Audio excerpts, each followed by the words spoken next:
You know Gray Bar for electrical parts, but there's one more thing you may not be thinking of us for that can help maximize your next project's total value. Our pre-project planning services are designed to help you win the bid, save on labor costs, and keep your installers productive across your entire build. The sooner you call us, the better. Because when we're there from the beginning, we can anticipate your needs and help you solve problems before they become problems. Yep, Gray Bar does that.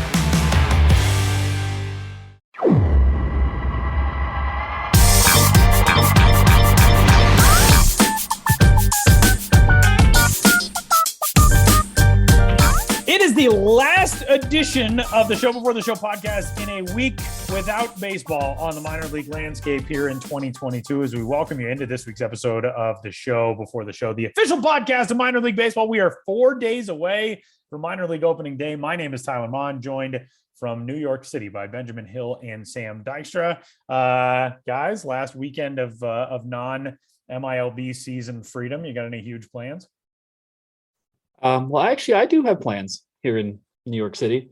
My mom, who has not visited for quite a long time, she's from where I grew up. She still lives in the Philly suburbs. She's coming to visit, cool. And tomorrow night we are going to see American Utopia, the David Byrne show on Broadway, and she's very excited about that. And it actually closes on Sunday, so it is excellent, Ben. You will love it. I've seen it. It's amazing. You'll be singing Talking Head songs for the rest of the month. Yeah, that's what I've heard. It's anyone I've mentioned to who knows anything about it's like, oh, that's awesome. Either like I want to go or it is awesome. So I'm looking forward to it. My mom's very excited about it, and I'm a very good son. Who's going to argue with that? Nobody. Sam, any plans? You got anything fun? Well, I'm currently in Arizona, so my first thing is getting home from Arizona. I'm wrapping up my Arizona swing. I was at D-backs camp yesterday. That was a lot of fun. So look to MLB.com/pipeline for all my stuff on that. But otherwise, yeah, no, it's pretty much the push to opening day. For me, we've got a lot of stuff planned. Opening day guide, Ben and I will be working on. So I love doing that every year. This will feel sort of like a normal year, except for the bifurcation of the opening days, but we'll get into that in a little bit. We will. Yeah, but that's about it. Just counting down the days until Tuesday and Friday. Tuesday and Friday, and that is where we kick off this week's episode of the Show Before the Show. Tuesday is minor league opening day at the AAA level. The AAA East and West, of course, no more. The International League and the Pacific Coast League are back, and they will kick off play coming up on Tuesday. Friday is everybody else. So we have that, as Sam very eloquently put it, bifurcated opening day. Very impressed, Sam. Give us the thing you're most excited about, at least for the AAA start to the season coming up on Tuesday, Sam. I know we're already starting to get some assignments for players who will be there, but what excites you about AAA opening day? I think, well, it's funny where we're opening day this year because it's Iowa at Buffalo, which is interesting for a number of reasons. I don't think those two teams played each other last year because AAA was so sectionalized and Iowa was a new addition to what we are once again calling the International League. So that's kind of an interesting matchup. And it's also Iowa at Buffalo, which means we're returning to Salem Field. Salem Fields had a kind of crazy last couple of years between hosting the Blue Jays and then hosting their alternate site and having to work in some games again there last year. It's a much improved stadium, obviously, because they had to quality. So the fact that the first game of the minor league calendar this year is between Iowa and Buffalo and is happening at Salem Field, which we've talked about plenty on this podcast in the past because of all those changes. It's really exciting. It's fun to see it happen there. In terms of players, like Brendan Davis has been sent down to AAA Iowa, so that there's a big name that we'll get to see. I'm sure he'll be hitting high in the Iowa lineup, so we'll probably get to see him in that very first inning. We're going to hit the ground running here come Tuesday. That's 1:05 Eastern. So for you on the West Coast, you'll be able to tune in, bright and early at 10, and then next game's at 4. So yeah, that's a heck of a matchup to start out with. And by the way, 56 and partly cloudy in Buffalo as the anticipated weather for Tuesday afternoon, which is good because a series that opens the season in Buffalo on April 5th could probably be a little dicey.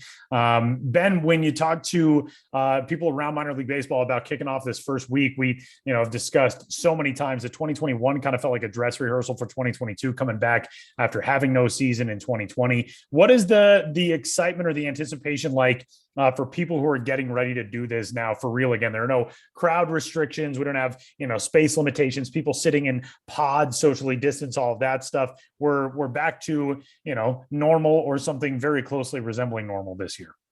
Yeah, absolutely. I mean, that's a point we've hit on a couple times in the last couple of weeks. And it bears repeating. This is the first opening day in 3 years. And, what's 365 times 3? A lot. It's almost 1,100 days, I believe, something like that, that we just started a season in a normal way. So I think everyone's excited for that, fans and certainly in the front office, saying like, okay, I think the industry is still looking at 2022 as not necessarily a year to, say like this is where things really start to be 100%. Just still, the loss of the entire 2020 season and last year being a rough one. I mean, there's just a lot of residual effects with that, with, obviously with revenue and staffing, and then the reorganization and, looking at what they need to do going forward, ballpark improvement wise. I think we still are somewhat in a period of transition, but at the same time, this is a clear indicator of just how much things are moving in the right direction, and to just start the season normal is huge. But kind of like what Sam was saying, like about Iowa at Buffalo, I don't, even people who listen to this podcast every week, who really pay attention to this world, it is so hard to keep everything straight. I mean, as Sam said, the Blue Jays were playing in Buffalo last year. Last year at this time, or around this time, we were talking about how the Buffalo Bisons are going to play in Trenton as the as the Trenton Thunder, even though they were the Buffalo Bisons. Right. And the Thunder, who are now in the draft league, we're going to play in some collegiate field later on in the season. And it was just so much to keep track of. And now this year, it's like, okay, we have Iowa at Buffalo. Well, Iowa's never played an international league game ever. That franchise started off in the American Association, and now defunct AAA league, then went to the PCL. Last year, is what is now the International League, but just the AAA East. And then they're playing against a team in Buffalo.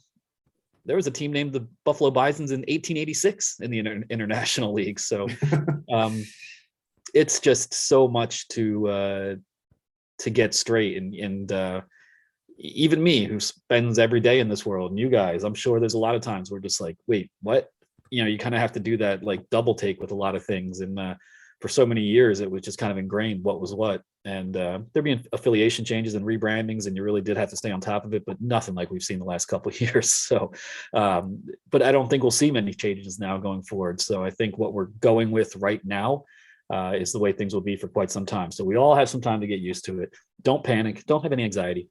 Just embrace it in a period of, relative normalcy. Yeah, just to go through some other matchups that kind of make me do double take, just because of all in these new look PCL IL setups. Looking at St. Paul Louisville, that just feels odd to me still. Worcester against Jacksonville. I know those two teams didn't play each other last year, even when Jacksonville joined AAA East. Worcester's traveling down to Jacksonville, so that's a pretty decent trip for them. Looking at some of these other ones: Gwinnett, Memphis, Sugarland, Sacramento, and then you have your very traditional matchup to end the evening, which is Reno, Las Vegas. So as much as some things change, other things very much stay the same.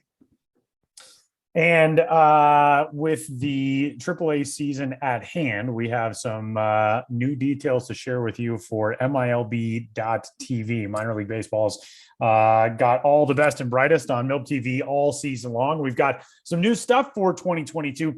3 new teams have been added to the MILB TV slate: the Visalia Rawhide, the Vancouver Canadians, and the St. Lucie Mets. 101 teams now are available to watch on MILB.TV. 6,500 games from every classification from Class A all the way through AAA are available, including all available playoff games. You can find those games online via your browser or through the First Pitch app. 95% of games are available in HD, and full archives are available on demand. We, from week to week throughout the season, we give you our picks for what to watch on MILB TV for the coming week, which obviously we will start doing next week. But this is a big expansion, and for so long we've been, talking about when we were going to be getting to a point where games were put in HD, and when we'd have, the vast majority of, for a while it was just AAA, and then it was AA and AAA teams were available on MILB TV, and then Class A advanced teams, which is now High A, joined in. We got 95% of games available in HD, and we've got 101 of 120 teams now available on MILB TV. This is a huge expansion, and this is a really exciting next step for MILB.TV as we get further and further along into the new structure of minor league baseball. Yeah, two things I want to hit on this real quick, just in terms of new teams. One is the St. Lucie Mets, because that adds a second Florida State League team to the MILB.TV option. So a lot of your favorite, first round picks from last year might be starting out this year at Single A. And if they previously went to the Florida State League, it might be kind of difficult to watch those guys. There was only one stream from there before. Now there are two, so that's pretty big. Also, the Vancouver Canadians getting added to this list means MILB.TV has gone international, which is kind of cool. It might not seem like much, but it's still neat to see it go north of the border like that. And also, just because of the way the Vancouver Canadians basically played the entire season last year on the road because of COVID restrictions and teams not being able to travel to Canada as easily, they played road games last year. They will be playing actual home games this year, and those will be broadcast. So if you are a Vancouver Canadians fan, if you are a Blue Jays fan, hoping to catch your favorite prospects in the actual country of Canada, you'll be able to watch those here on MILB TV this year. So those are two big additions on top of the Visalia Rawhide. So we get another Cali option, which is big as well. Ready to roll for 2022 at MILB.TV. And we are also ready to roll for the 2022 edition of the Copa de la Diversión, which has returned for another year with the largest team total for a Copa participating field in 2022. We added 8 teams to last year's total. So we are now at 85 teams, I believe, that will take part in 2022. We've got so many classic and beautiful returning identities. The 8 new teams that we add in 2022 are from, 8 new plus a few that have redesigned their logo. So I'm going to run through all of the new ones.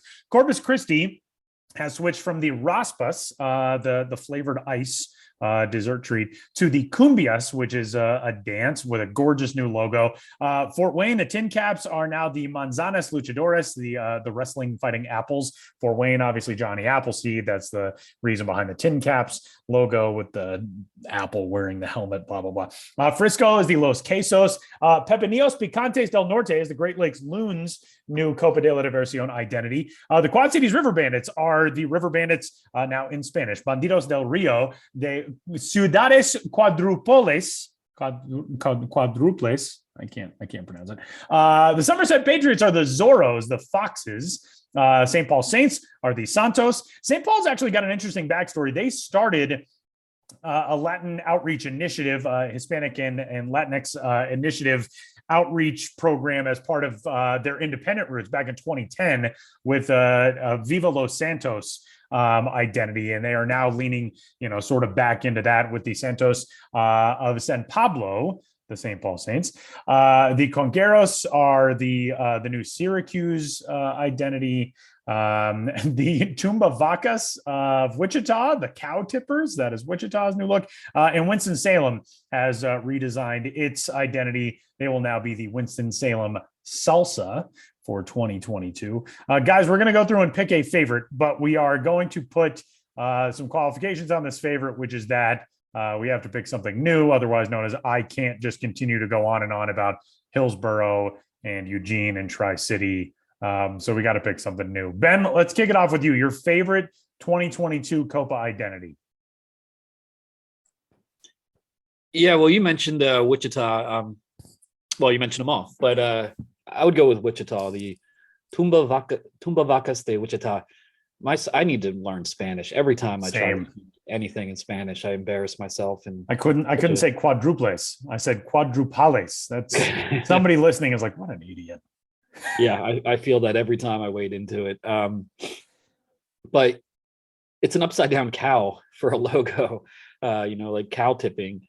And I would believe it's not the first time cow udders have been displayed prominently in a minor league logo. We, of course, had the udder tuggers, alternate identity of the Wisconsin Timber Rattlers.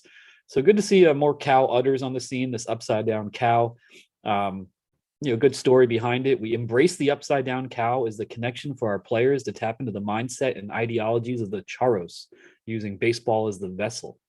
And the Charros, I believe, are the players of the official sport known as La Charreria. But what sport is that?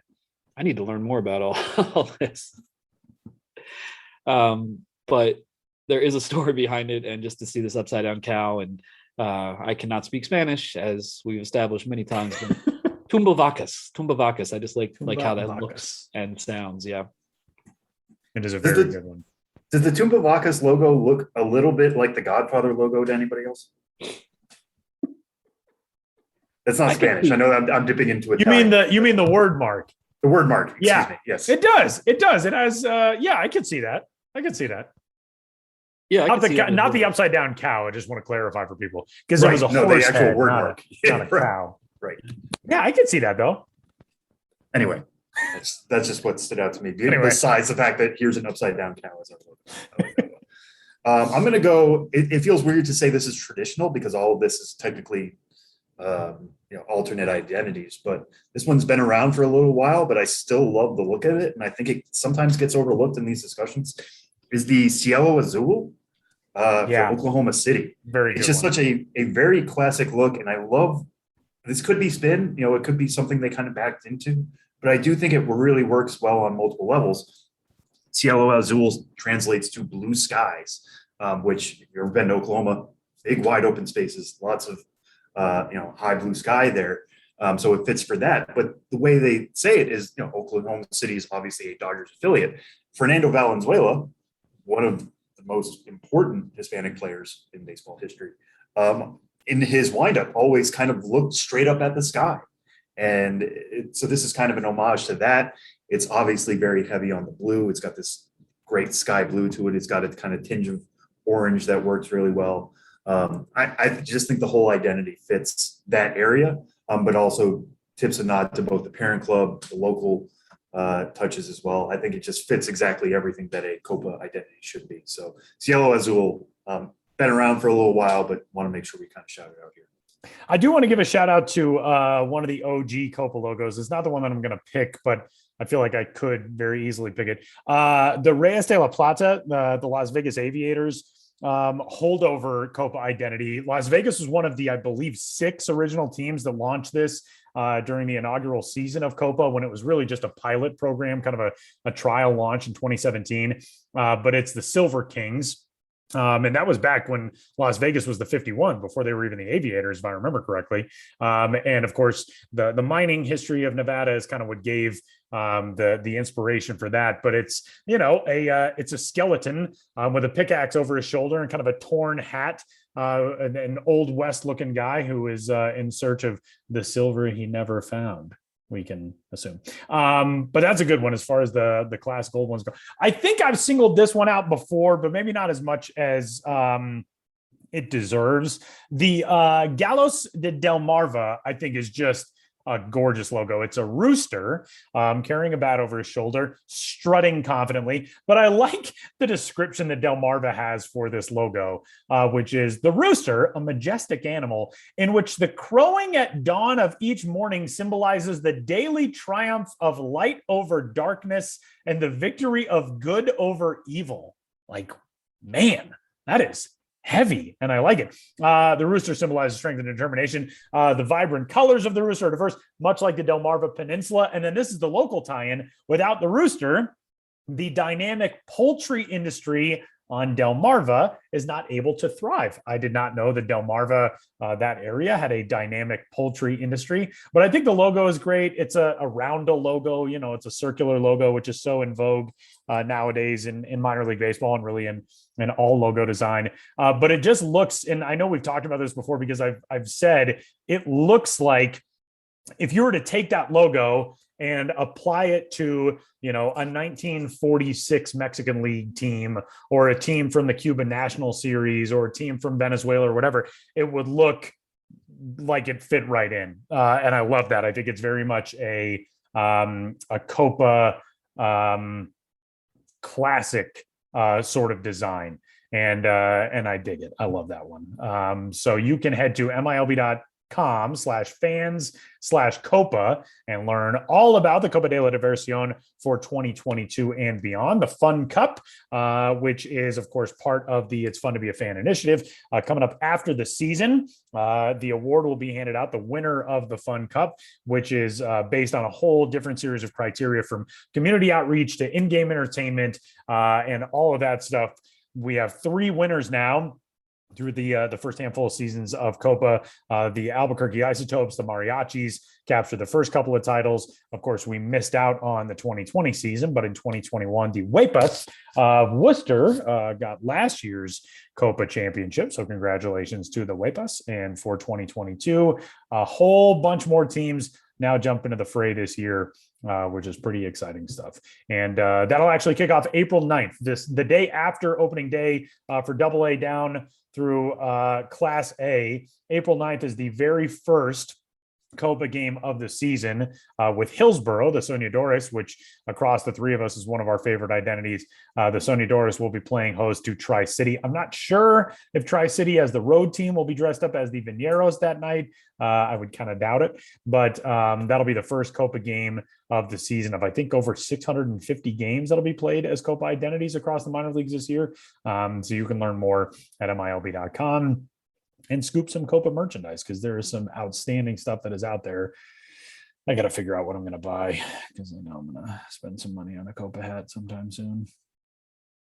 I was thinking that No too. surprise. It's just like, I don't have a hat wall, but I might have to build one. Yeah. Because I was just like, I could buy that one. I could buy a Cielo Azul hat. Yep. I could, I already have a Brooklyn Jefes hat. They're all that needs to be displayed somewhere. So yeah, they're all great.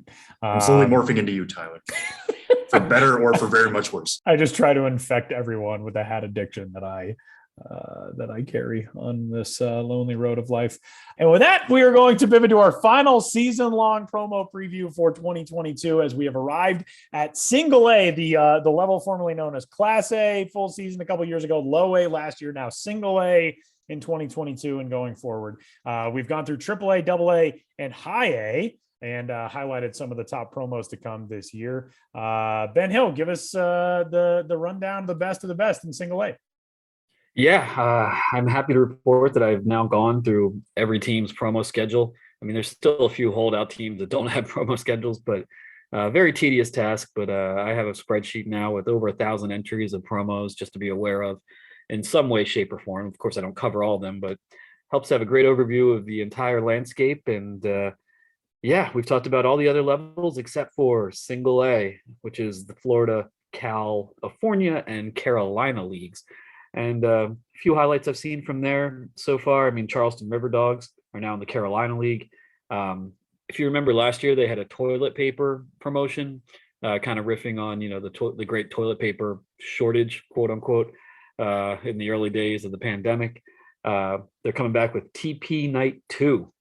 So last year they said, we had such a good time celebrating toilet paper. We're going to do it again. And I know one aspect of that, I think, is, TPing the ballpark or maybe some, toilet paper roll throwing and streamers, and should be a good ballpark visual there. The River Dogs also have on August 13th, everyone's been talking about the slap lately. The River Dogs are going back to at this point, decades ago, kind of cultural moment that had everyone talking of an entirely different sort. They're doing Bite Night with a stress ear giveaway, a stress ball shaped like an ear. And that is a reference to Mike Tyson. Wow. Biting off Evander Holyfield Holyfield's ear during a boxing match. That is a throwback. And I'm gonna have to look this up, but I know the Fort Myers Miracle, who at one point Fort Myers used to be a Gold Clan group team, which is the same ownership group as the River Dogs. I know Fort Myers years ago did a bobble ear giveaway or something like that, riffing on that moment. So I did not expect in 2022 for a minor league team to say, like, you know what, we're going to come at you with some Tyson Holyfield content. But I believe that was there you go. 97, right? So is this a 25th anniversary celebration? I can't say celebration. Is Evander Holyfield celebrating losing part of his ear? Was that 25 years ago? Yeah, so why not? We're celebrating an anniversary of a very memorable moment in pop culture. Pretty disturbing one as well. Tyler, you mentioned Delmarva earlier.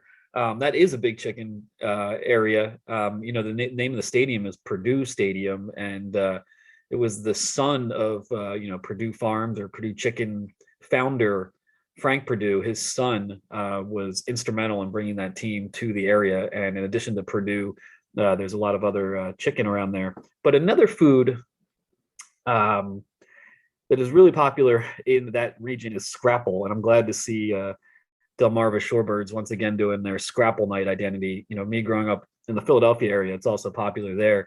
And Scrapple is, kind of scraps, scraps of, animal product, waste not, want not. And, it's fried up into I think a really tasty sandwich. I mean, it gets a bad rap from certain people, but celebrating Scrapple at the ballpark in Delmarva, August 12th. Fort Myers Mighty Muscles are doing Big Cat Rescue Night with jerseys, and they're going to have Carol Baskin at the ballpark. I totally missed the whole Tiger King phenomenon. It seems so long ago now. Yeah. But it's getting play off that and she is going to be in attendance. She is the special guest, Carol Baskin, Wow. at the ballpark. Wow. I believe that's early in the season. I'll have to check my spreadsheet. And we did not have a season in 2020 when the Tiger King thing was a thing. So this is, 2 years later. I know there's like a new season of Tiger King. There's also like a dramatization starring Kate McKinnon that you cannot pay me enough money to watch, that I think is on Hulu. So, man, they are still just, they're wringing the last water out of that sponge, huh? Yeah, absolutely. And so, hey, go meet Carol Baskin, and they're wearing Big Cat jerseys. Kannapolis Cannonballers, they're doing a series of Boll Weevil throwback nights, because before the Kannapolis Cannonballers or the Cannonballers, they were the Intimidators, but before the Intimidators, they were the Piedmont Boll Weevils. And there's been a lot of talk, obviously, in recent years. I mean, really over the last decade plus, of wacky minor league team names, but that's one from decades ago that you look at it now, you're like, wow, that's a pretty strange name for a team, the Piedmont Boll Weevils. And so it'd be cool to see the Cannonballers taking the field in Boll Weevils uniforms. Also, when I visited Kannapolis last year, as a new ballpark, they one of the coolest things, probably the coolest aspect of the game day experience, is they have a concourse organist, a guy named Greasy Keys, 2 Z's instead of S's. Greasy Keys. And on August 25th, the Cannonballers are giving away a Greasy Keys bobblehead. And, for someone like me, and I'm sure a lot of people listening, love to hear live organ music at the ballpark. It's really cool the way they do it in Kannapolis, where he's right there on the concourse. You can walk by, give him a tip, make requests, whatever. So really cool that he's getting his own bobblehead. San Jose Giants moving on to the California League.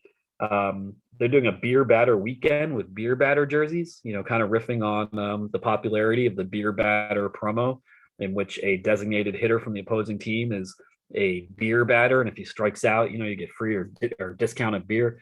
So they're riffing on that whole phenomenon. Do we know where the beer batter promo started? Do we have any idea like who was first with a beer batter? That's one of those ideas that's become so legendary across baseball. Do we have any idea who started? It's like Thirsty Thursday. I would imagine there are like many different places that claim it. Well, Beer batter, that's a good question. Like, I have no idea the origination of that. Me neither. Asheville, though, is the originator of Thirsty Thursday. They Right. own the trademark. I know to they the own the term. trademark on And it. so Yeah. other affiliated teams use it, but you can't just use Thirsty Thursday, other, sports without getting like permission from the Asheville tourists. Because they did it first, and they trademarked it decades ago. But beer batter, that's a good question. That'd be a fun story. Like, when did this originate? And also in the California League, a recurring promotion, the Visalia Rawhide are having Knocker Ball Fridays. I feel like Knocker Ball has been a little less popular in recent years. I mean, I feel like maybe 5 years ago it was really popular. Knocker Ball, if you're not familiar, is when you're in a huge inflatable ball, and two people are in a huge inflatable balls, and they just run towards each other in these inflatable balls and just smash into each other. So to make Knocker Ball Friday a thing, which I imagine a lot of the between any entertainment will revolve around knocker ball battles, that just seems like a lot of fun to me. And the crowd always loves knocker ball, because you just see these people, I mean, usually guys, but it could be anybody, just slamming into each other. And usually you have to go with, staff members, people like that to do it, because I wouldn't say knocker ball is dangerous, but I'm not sure how often you just get fans from the stands in there. We'll see. I don't know what the policy is in Visalia, but knocker ball Friday. Looking forward to seeing what they do with that. So that's just a few single A promos, and working on a story now for sometime next week as part of opening day coverage on promos to look forward to in 2022 across the board. Just some of my favorites as we look to the start of the season. That's some good stuff. Carol Baskin. Wow. And I guess we know the other guy isn't going to show up at a minor league ballpark because I think he's in prison for like 20 years. But wow. That is some good stuff, though. And you can check out Ben's story, of course, at MILB.com. And with that, we're going to head to our interview segment for this week. I was moving yesterday, so I was not part of the interview. So I'm going to let you guys tee it up and let us know what we're in for. Well, we're talking about something that's starting, today, as we record this on a Friday morning, but today, tomorrow, and Sunday in San Antonio, home of the San Antonio Missions, Nelson Wolff Ballpark will be hosting La Rivalidad. La Rivalidad. I mess it up in the interview itself. I mess it up now. My Spanish needs a lot of work, but it is a Mexican League rivalry series being held in San Antonio. So a chance to see Mexican League baseball with a lot of big names. One of the teams is managed by Julio Franco, and it's all taking place in a minor league ballpark. So we talked to Missions President Burl Yarbrough about La Rivalidad.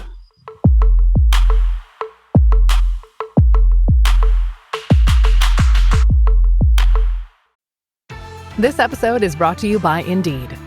Stop waiting around for the perfect candidate. Instead, use Indeed sponsored jobs to find the right people with the right skills fast. It's a simple way to make sure your listing is the first candidates see.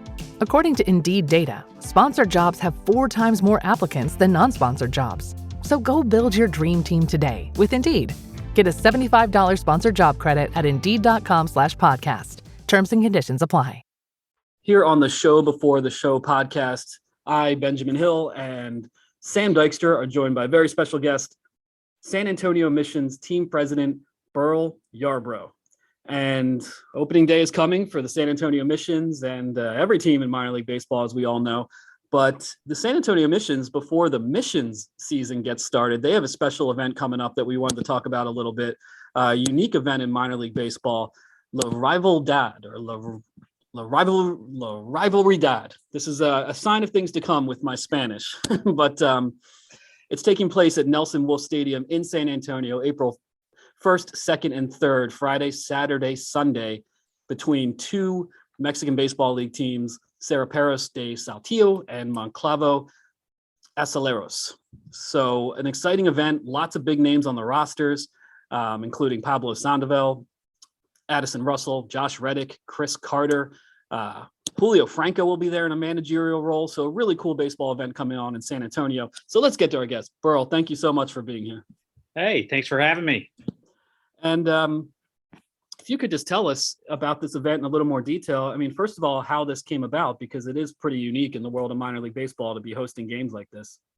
Yeah, we're really excited. Obviously San Antonio and South Texas. A lot of Hispanic uh, culture in our area, and we are closer to Saltillo and Monclova. We're closer to them than we are to most of the teams in the Texas League. So it's kind of interesting from that standpoint. Both those cities are, right around 300 miles from us, and other than Corpus, being a little closer.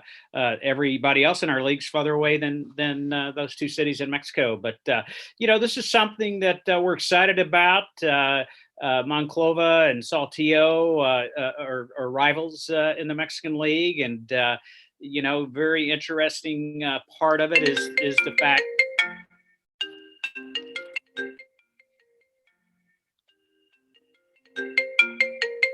Sorry about that.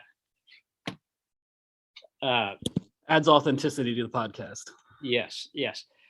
But no, another interesting aspect is both of these clubs owners have homes in San Antonio, as well as businesses here. So I mean, they're based out of Mexico, but they also have a presence here in San Antonio through other businesses and everything. So the GM of the Monclova team used to work for us here with the San Antonio Missions. So he's someone we have known for a long time, and so we've had talks with him over the years about doing some exhibition games, and this is kind of the result of that. Yeah, and it's in a lot of ways it's it's baseball, but it's different than a typical minor league baseball game. How do you plan and prepare for it? Is the fan base different than for a Missions game? What kind of atmosphere are you expecting in the ballpark? Yeah, we're hoping this will be more like a Mexican League regular season game than a Missions game and everything. And I think what San Antonio, we are 63% Hispanic and have about 1 million Hispanics in San Antonio. And, a lot of those have family from these two cities, Monclova, Saltillo. A lot of them, might have lived there at one time or still have family that live there. So, I think what we're going to see is a lot of people come out and support these two cities. And, again, like I said, they're not that far from San Antonio. I think some of their fans are going to travel up to San Antonio for the weekend. Yeah, I was going to say, we're talking to you here on Thursday. The series is starting tomorrow on Friday. What has been the reaction so far since you guys made the announcement? It's been great. We've had to, we do have some Spanish speaking front office staff, but we've kind of had to boost that this week, getting a lot of phone calls, from Spanish speaking fans that are interested in coming out. We've had a really good pre-sale on hospitality and things, like that companies are excited about seeing this brand of baseball.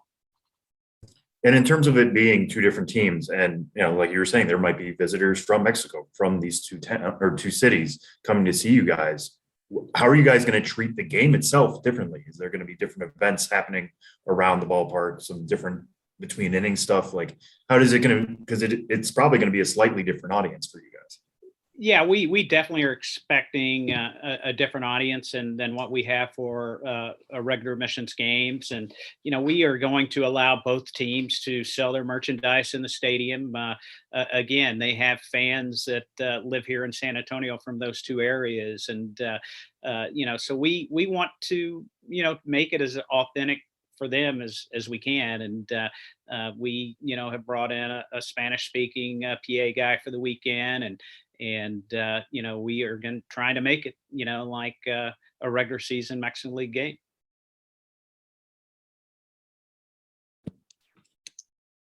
And then in short order, after this regular season Mexican League game, or trying to create that atmosphere, then in short order comes opening day, San Antonio Missions, AA Texas League baseball. We're all happy that the league names are back in the Texas League.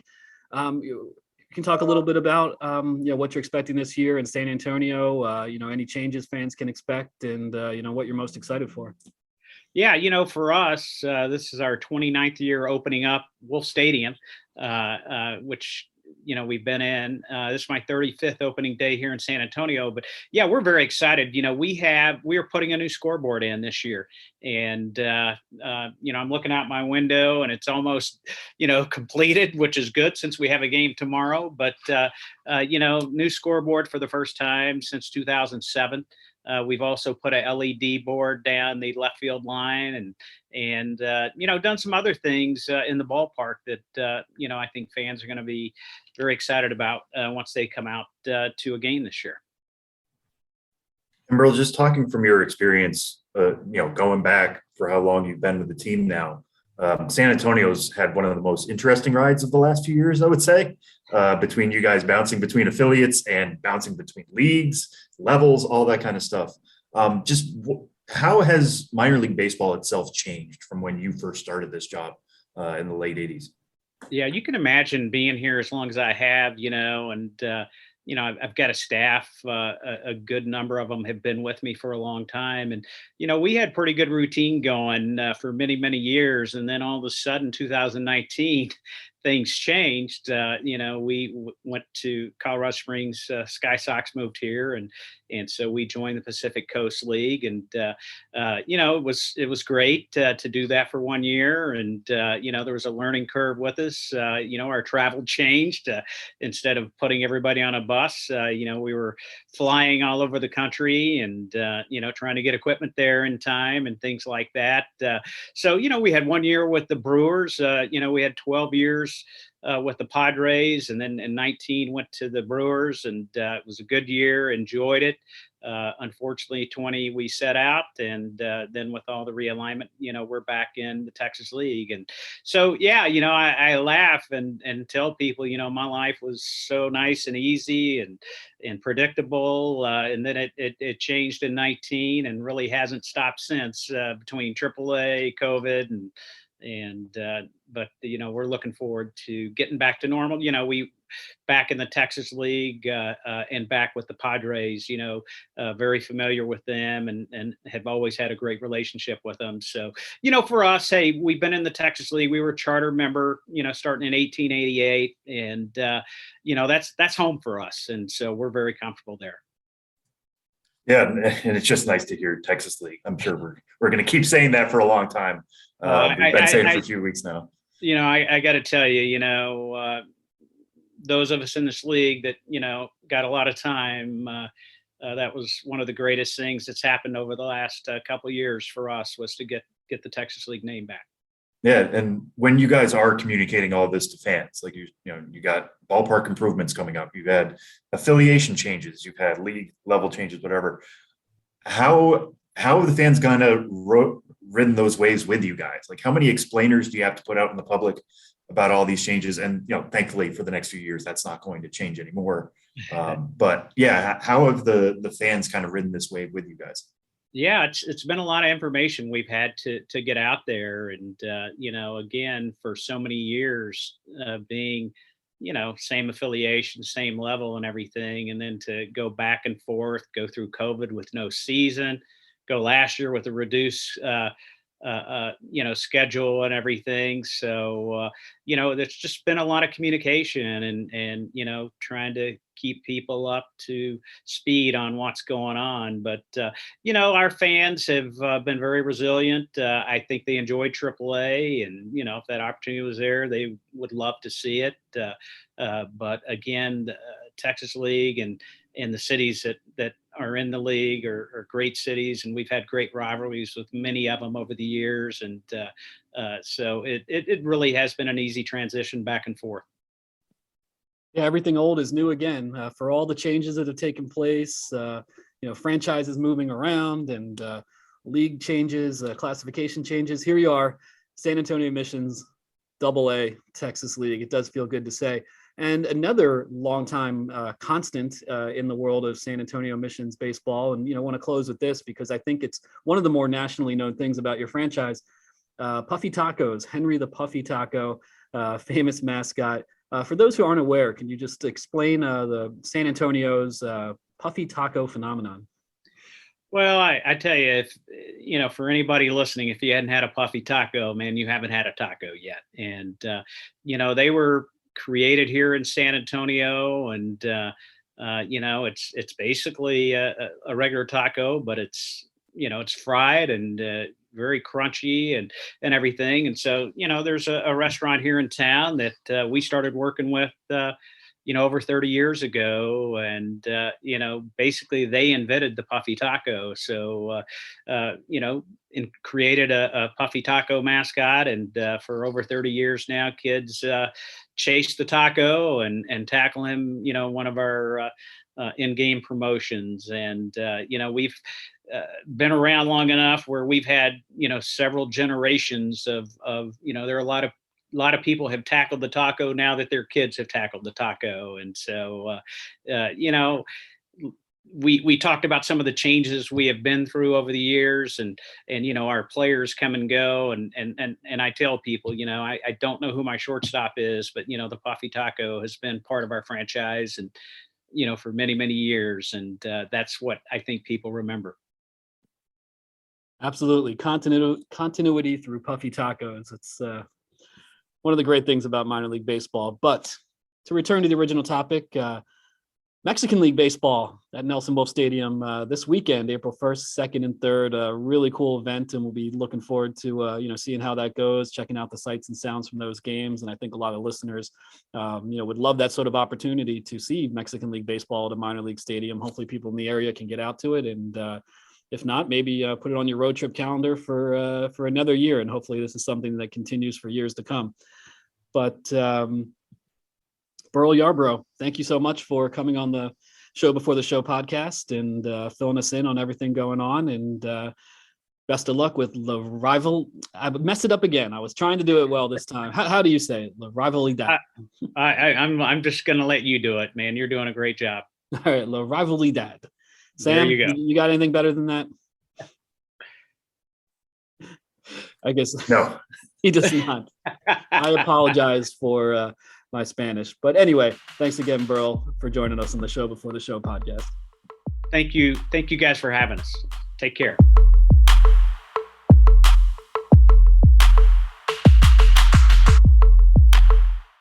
All right, we're going to talk some on-field stuff as we get set for AAA opening day coming up here in just 4 days. And we are going to dive right in with some early prospect assignments. Guys, we already know where they are headed. Sam, this is one of the most, I would say, strenuous times of year for us because we're constantly trying to figure out where guys are going, reading some tea leaves and doing all that stuff. But we do already know where some guys are going. You mentioned Brennan Davis earlier, who was headed to AAA Iowa to start the season. Jack Leiter, we know where he is. Grayson Rodriguez. Give us some of the rundowns of where guys are going to kick off this 2022 campaign.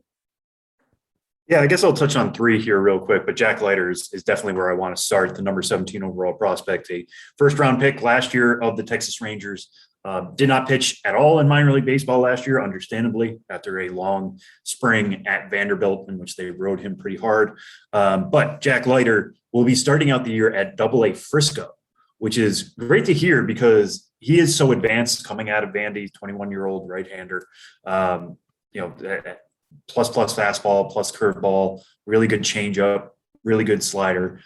All the pieces are there. And everything we've heard about him this spring is that he is as advanced as everybody thought he was. But your typical road with a college pitcher, at least a first rounder or early round pick, is to put them in high A, kind of allow them to get some success and then move them up to AA maybe mid-season. Later, the Rangers know what they have in him. It wouldn't surprise me if they brought him up at the end of the year. Maybe we'll see how innings limits are going to go and all that, but it feels like his stuff could absolutely play in the majors right now. So why not challenge him at AA? Why not get him to a point where it would be a waste of his time to start him out at high A and have him shoved for 5 starts? And we're talking about having a 0.3 ERA with, 30 strikeouts and walks through 25 innings, something like that. It would just kind of be a waste of his abilities and his time. So get him in a place where he could be challenged. Yes, there is a possibility that Jack Leiter has a ERA in the 4s after his first month in AA. That's not the point. The point is for him to get somewhere where he's going to get better, where he's going to see some hitters that are going to be more advanced than any he's ever seen. and grows from that experience and tries to turn into a major leaguer. So I love that aggressive assignment from the Texas Rangers that's been officially announced, that's on the books. Kudos to the Rangers for actually announcing their break camp rosters already. Another one that I got told personally, it hasn't been officially put out there yet, but the D-backs have locked in their break camp rosters, and that's Corbin Carroll is going to Double-A as well. Corbin Carroll was their first round pick in 2019. Obviously had to sit out all of 2020 with everybody else. So he had his first full season wiped away. Started out last year at High A Hillsborough, got off to an exceptional start, played 7 games in Hillsborough, and then suffered a shoulder injury in his right shoulder on a swing. The way he described it to me was, I was swinging and it felt like my swing kept going because his arm separated. Doesn't sound fun. He thought it was going to be okay. Got down to Arizona, found out it needed season-ending surgery. So his season stopped right after 7 games. He got off to a really fast start. I think he was hitting .435, 5 extra base hits, 3 stolen bases in those 7 games. So he was ticking all the boxes. But the fact that he didn't play the rest of the way, he did a lot of rehab to get himself back to a place where he is healthy this spring. You could understand, like, the D-backs saying, okay, we're going to send you back to High A. We just want you to get a little bit more time there. But no, they said, listen, you were destroying that level. Every indicator we had on you was that you were too good for there. You weren't being challenged. Even with the lost year, we're pushing you to Double-A now. Really like the sound of that. He seems excited about it. He's going to Amarillo, which, if you know anything about Amarillo, it's a very hitter-friendly environment. Another D-backs prospect, Alec Thomas, took advantage of that last year. So he could put up some big numbers. That's not necessarily a sign of, oh, he's all the way back yet, or he's even better than we thought. You have to kind of take that into consideration. But given his abilities as a speed guy, as a good hitting guy, with some budding power, like, there are going to be lots of other indications that Corbin Carroll is fully back. So I'm excited to see him at Double-A. And one more I'll touch on real quick is our top pitching prospect for MLB Pipeline. Grayson Rodriguez is heading to Triple-A Norfolk. No surprise there. The guy was really, really good last year at Double-A, where he spent much of the 2021 season, made 18 starts there, had a 2.6 ERA, 121 strikeouts in 79 2/3 innings. He should be going to Triple-A, so that's not the big surprise. But if you're looking for somebody to maybe watch next week, as MILB TV starts and Triple-A season starts on Tuesday, try to find the first Grayson Rodriguez start, because it's going to be spectacular stuff. I know he's been humbled a little bit at times this year on the major league side, but the package of pitches right now is maybe the best in minor league baseball. There's every possibility that, even though he hasn't seen Triple-A yet, he goes there and puts up a solid 5-6 innings in his debut. It's always stuff that could touch triple digits. It's a changeup that we graded out as a 70 grade on the 20 to 80 scale. It's a plus slider. A lot of reasons for Orioles fans to be excited with the Grayson Rodriguez. And he's essentially going to be their top prospect actually playing. Adley Rutschman, as of now, as of everything we've heard, is still nursing a triceps injury. He's kind of coming back from that. The Orioles did not announce him to be on the Triple-A Norfolk roster. I think they wanted him to crack the major league roster, but this injury is going to kind of put that on the back burner.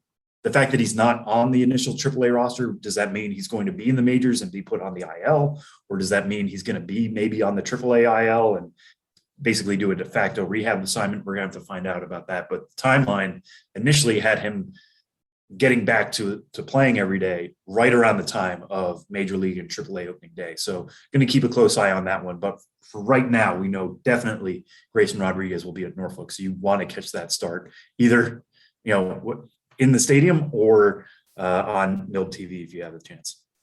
And from Gray Rod, we go to J Rod. We really got to think of a better nickname. Julio Rodriguez. I know he's on Twitter at J Rod Show. He's like the most dynamic, exciting young talent in baseball. We got to figure out, we got to move past the formulaic, this is my campaign stump speech. We have to move past the first syllable of last name, nickname template. It's played, it's done, it's over. We got to think of something better.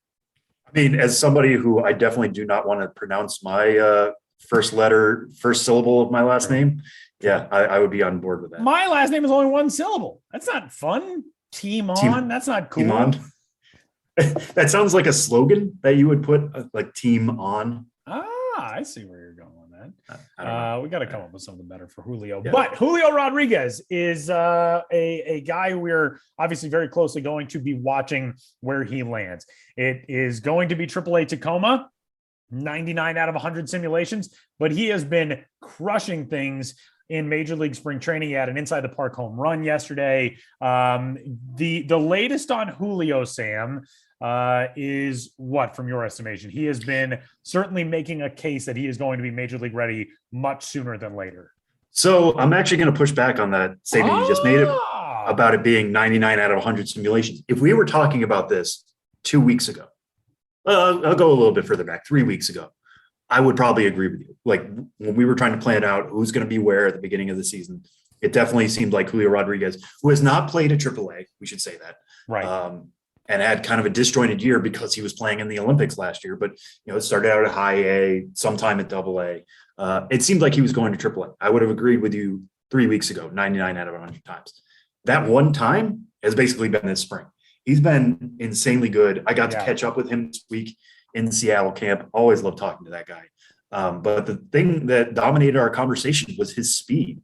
When we were doing our MLB pipeline rankings, we were thinking, okay, Bobby Witt Jr. number one, because he's a legit 5-tool star. Adley Rutschman, because he's a great defensive catcher and a really good offensive catcher, number two. Julio might be the best bat out of all of them. It's just we thought he was going to profile in right field because he is a good runner, but not necessarily a great runner. He would have more value in center than he would in right. That was one of the pieces we were considering with him. And unlike those other guys, he doesn't have AAA experience. He's gotten really fast this spring. That was a huge thing for him in the offseason, was focusing in on speed.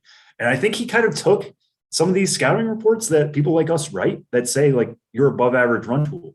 And he takes that as a slight. He's like, no, I am not above average. I am plus, if not plus, and I'm going to show you that. He even said that. You mentioned his inside the park home run the other night.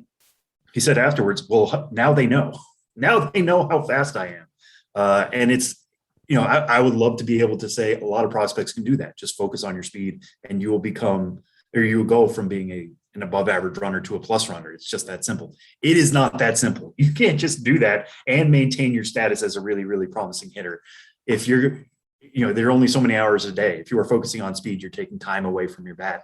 Julio's bat was good enough to begin with, that I think that allowed him some extra time to focus on the speed. And now he's looking like, if I had to handicap it right now, as we're speaking here on April 1st, it's like 75-25 that he's going to be the Mariners opening day center fielder. Wow.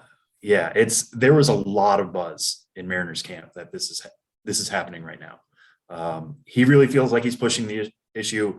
I'm not one to doubt him. Everything he's doing, I think that inside the park home run, many people were saying that kind of solidifies his fate. Like, it's really tough to keep him down after that, because if you are questioning the speed, it was right there on display. I'm really excited to see what he can do in that role. We saw last year, Jared Kelenic came up for the Mariners, highly touted prospect, was ranked higher than Julio at the time.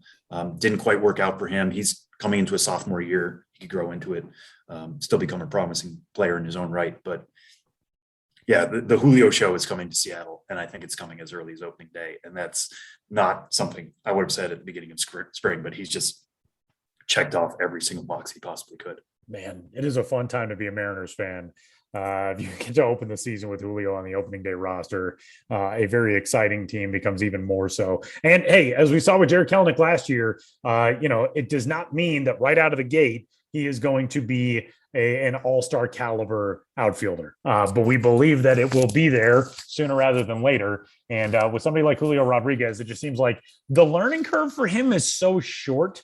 It seems like, first of all, every time he's been challenged when he's been promoted to a new level or started somewhere at a new level, he adjusts so quickly and he's so good so quickly that obviously the major league level is the biggest adjustment.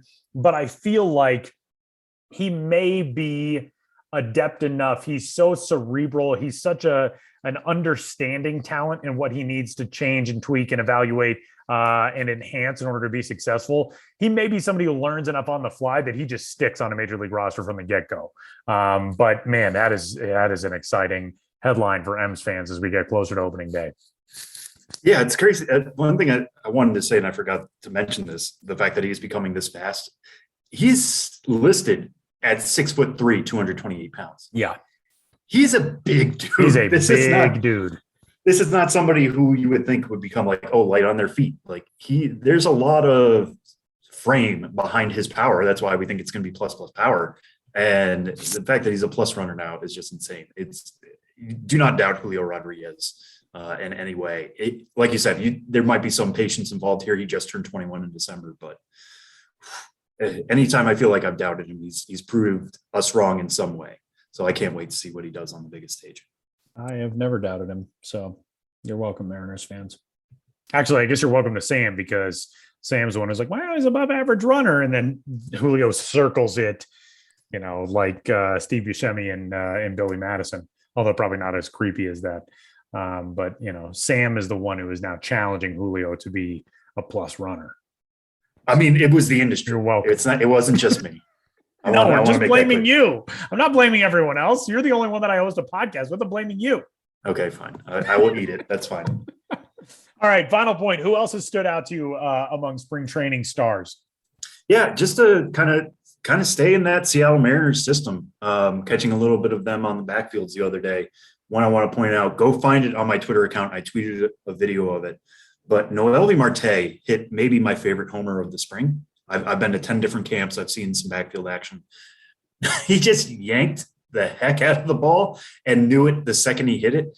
It was just a question of whether it was going to be fair or not. But Noelvi Marte, we're already very high on him entering his age 20 season because of the power potential. He was a big signing for the M's a couple of years ago. Obviously on the international stage, had 17 homers last year, 24 stolen bases. I think the biggest question with him is he going to be a shortstop? He's listed at 6'1", 181. He looks bigger than that to me, maybe by a few inches. So he feels like somebody who might end up at third base eventually. But even then, the bat's going to play. I mean, I love those moments where you go to a camp and you're like, okay, Noelvi Marte's hitting right now. I want to make sure I catch him and see if he can do something here. And then he just, like I said, yanks the heck out of the ball and watches it sail. It was maybe my favorite swing of the spring, regardless of result, and the fact that it went over the fence was really neat to see. Again, Corbin Carroll, just nice to see him out there and participating. He said one thing that was big for him is just the fact that he dives for balls now, obviously involving the shoulder. Putting your arms out extended is going to hurt if the shoulder's not right, but he's passed those tests. He even said in one spring game, he got on in first base and he hadn't really practiced diving back to the bag yet, or hadn't done it in a game situation. And then there were this is what he said. I didn't see it myself, but he said there were about 10 pickoff attempts. And every time he had to dive back to the bag, and every time the shoulder felt fine. So that's big to see him kind of accomplish that. Those are the two that really stand out here at the top of my head. Looking, back at this past week, I really enjoyed speaking to some of these other guys like Robert Hassel III of the San Diego Padres system. There was some rumors this week that the Padres might be looking at a trade with the Pirates for Brian Reynolds. And, I know Padres Twitter was kind of a light of like, does that mean we would trade Robert Hassel III? I would encourage everybody to seek out that interview. Hassel really knows who he is as an offensive player at such a young age, just coming off his first full season last year. Really fun to hear him break down his approach and who he thinks he can be, especially on the power side. I know it's hit over power right now. He thinks the power is going to come, but would encourage people to check out that conversation. And just going back, Jordan Walker may have been my favorite talk of the spring, just because of how fun it was, and you can see how much joy he has in playing the game. And he was one of our breakout prospects of the year last year in the way he basically solidified his status as a top 50 overall prospect and the top prospect in that Cardinal system, which is not an easy thing to say in a system that also boasts Nolan Gorman and Matthew Liberatore. But it's real plus power potential from him, and you can see it. I think we talked about it previously on the show of you can just hear his batting practice and he's going to be special. But seek out that interview as well, and you can hear him explain that and how he was able to really take off in his first full season. But all that to say, we're getting the real article next week. All this stuff that happens on the backfields, it's awesome to see. It's great to see these guys get going. And everybody I talk to says they're waiting for opening day to come. They're itching to get out there after a long spring or an abbreviated spring if they were on the 40-man roster after the lockout. But either way, everybody's ready for next Tuesday and next Friday. And can't wait to see these guys actually put these skills into practice wherever they're headed. We'll get more prospect assignments here in the days to come. We are excited and ready to go. Tuesday for AAA, Friday for everybody else. And with that, we're going to step aside. And Josh Jackson will swing by, and we'll be back to wrap up the show coming up next.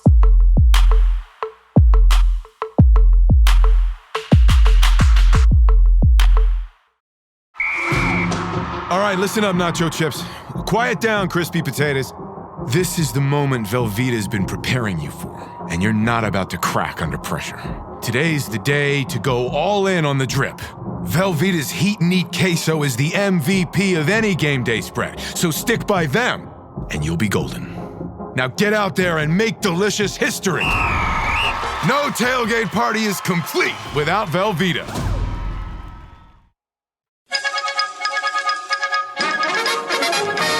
We interrupt this podcast to bring you another thrilling edition of Ghosts of the Miners. Now, here's your correspondent and host, Joshua Jackson.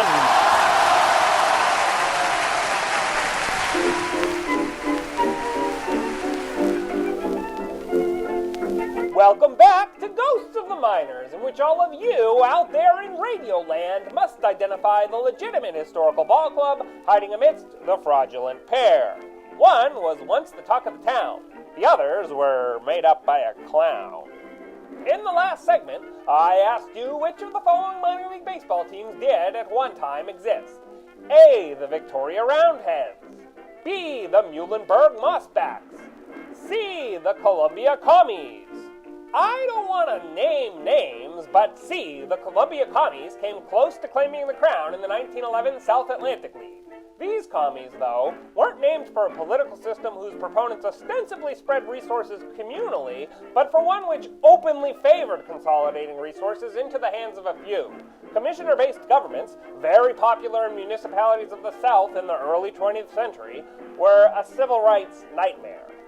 That's right, the Columbia Commies had a moniker based not on an oppressive and domineering foreign-born political philosophy, but one created right here in the US of A. On the ball field, though, there was no confusing that Columbia was out to take more than its fair share.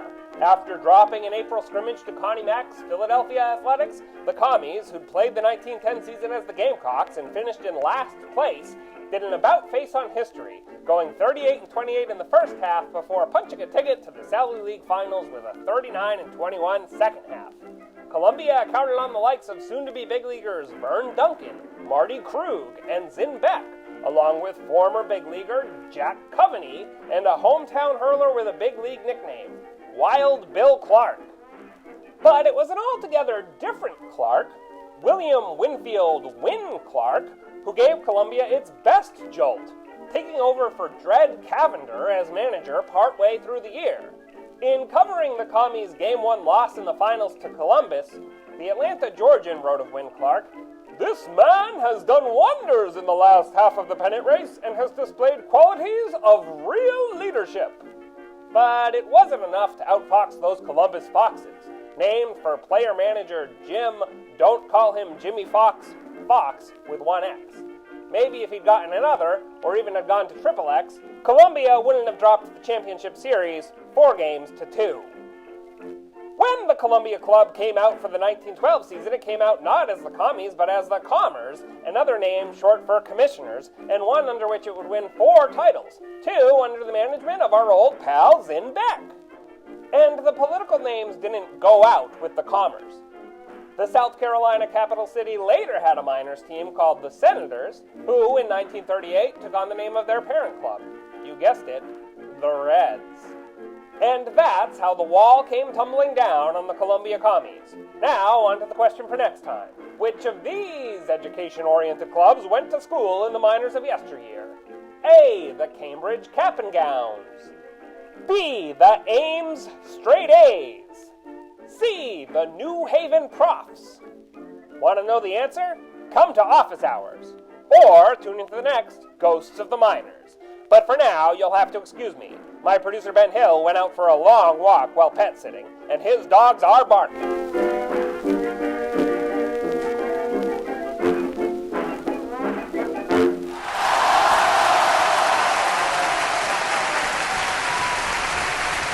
Final segment of this week's episode of the show before the show. Big thanks to Josh Jackson for stopping by for Ghosts of the Miners. Despite the fact that we were recording this on April Fool's Day, that was a real story. Everything in this podcast that you have heard today is real.